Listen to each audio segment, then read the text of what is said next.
Diffusion rate बताता हूँ, उसका फॉर्मूला क्या है। अगर कोई भी गैस अगर डिफ्यूज हो रहा है इन्वायरमेंट में या रूम में, सर एक रेगुलेटेड मेथड में स्किप कर दिया सर, नहीं जरूरत है। डिफ्यूजन मेथड देखो तो इसमें rate of mixing of gas क्या है, वो direct inversely proportional to density होता है, ठीक है। तो R1 R2 क्या है, रेट ऑफ डिफ्यूजन, और D क्या है, ये डेंसिटी है। R क्या है, रेट ऑफ डिफ्यूजन, मतलब गैस कितना फास्ट मिक्स करेगा। तो देखो जिसका डेंसिटी हाई होगा तो रेट ऑफ डिफ्यूजन उसका कम होगा, इनवर्सली प्रोपोर्शनल है ना। तो अगर रेट तुम्हें ज्यादा चाहिए तो डेंसिटी कम होना चाहिए। तो जो कम वजन वाला हवा है वो फास्ट डिफ्यूज करेगा, ठीक है, इनवर्सली प्रोपोर्शनल है। तो इसको मैं क्या लिख सकता हूँ, दो गैस के लिए R1 by R2 equal to D2 by D1 आएगा ना, इनवर्सली प्रोपोर्शनल है।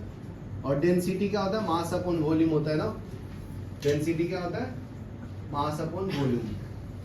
और फिर देखो डेंसिटी और वॉल्यूम भी एक दूसरे के इनवर्सली रिलेटेड है। अगर डेंसिटी ज्यादा है तो वॉल्यूम कम होगा। तो यहाँ पे क्या आएगा, वॉल्यूम अगर कांस्टेंट रखूंगा तो मास के डायरेक्टली प्रोपोर्शनल है ना डेंसिटी। तो मास जिसका ज्यादा होगा डेंसिटी उसका हाई होगा। तो यहाँ पे मैं क्या लिख सकता हूँ, M2 अपॉन M1 भी लिख सकता हूँ। V1 को कांस्टेंट रखा हूँ, अंडर सेम वॉल्यूम रखा है, समझा ना। तो ये फॉर्मूला दोनों लिख लो और न्यूमेरिकल करना है इसके ऊपर। पेज नंबर 37 51 वाला मैं सॉल्व कर देता हूँ।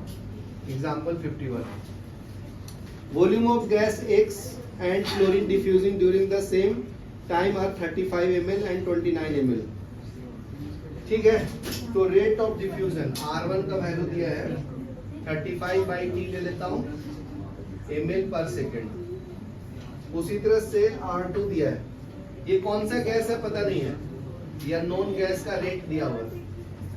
और क्लोरीन गैस का भी पता है rate, Cl2 of rate R2 is equal to, इसका वॉल्यूम है 29/T, तो ml अपॉन सेकेंड इसका यूनिट, ठीक है।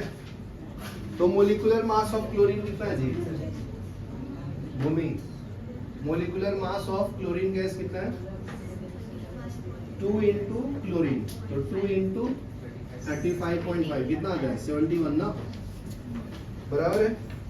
तो अकॉर्डिंग टू डिफ्यूजन लॉ, ये किसने दिया था, ग्राम्स ने दिया था, साइंटिस्ट का नाम था ग्राम्स लॉ।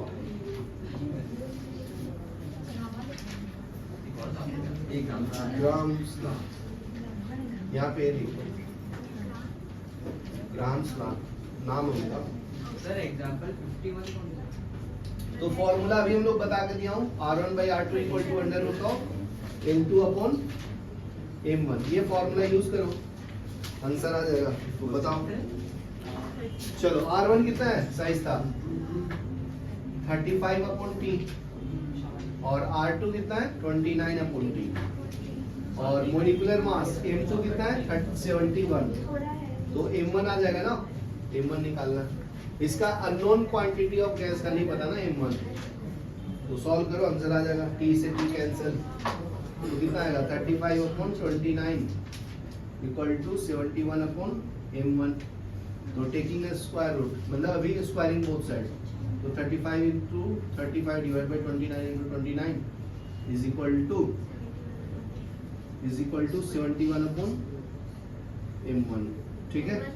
सॉल्व करो, M1 क्यों होगा, स्क्वायर क्यों होगा, ये अंडर रूट हटा ना, कितना आता है ये सॉल्व करोगे तो M1 का वैल्यू 48 आता है,